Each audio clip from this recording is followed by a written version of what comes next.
នេះគឺជា a day in my life នៅទាំងអស់គ្នារិសាទតាម100ថ្ងៃទៀតឯងគឺខ្ញុំចប់វិទ្យាល័យចឹងទៅខ្ញុំក៏ចង់ធ្វើ memory មួយណាខ្ញុំត្រូវឡើងទៅជាន់ទី5ណាគ្នាចាមកគីមីឥឡូវយើងបានមកដល់ជាន់ទី5ហើយអ្នកគ្នាយទៅខ្ញុំចេះថតឈាមថតជុំវិញសាលាឯសាមានអារម្មណ៍ថាអូយ100ថ្ងៃទៀតគឺត្រូវប្រឡងមកដប់អាហ្នឹងគឺ accept ហើយប៉ុន្តែចង់ធ្វើជា memory មួយទុកមើលពេលធំទៅហើយនិយាយទៅខ្ញុំជឿថត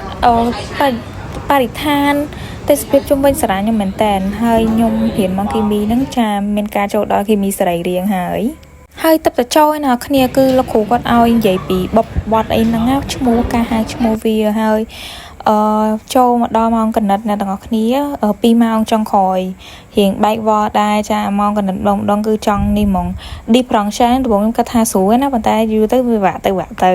ហើយចូលថ្ងៃនេះថ្ងៃសៅរ៍ខ្ញុំរៀនតែកន្លះថ្ងៃឯងពេលថ្ងៃគឺអត់ទៅផ្ទះទេខ្ញុំនៅរៀនគួរប៉ុន្តែក្នុងកងទីហ្នឹងអត់មានអីលក់សោះហ្មងចេះស្នាងយកបាយមក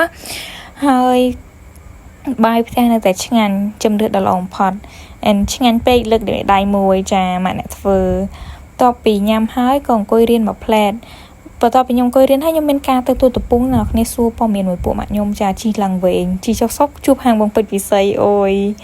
និយាយតែអាវែងហ្នឹងគឺជួបអីប្លែកៗច្រើនមែនតើឥឡូវយើងមកដល់ទីតាំងហើយចា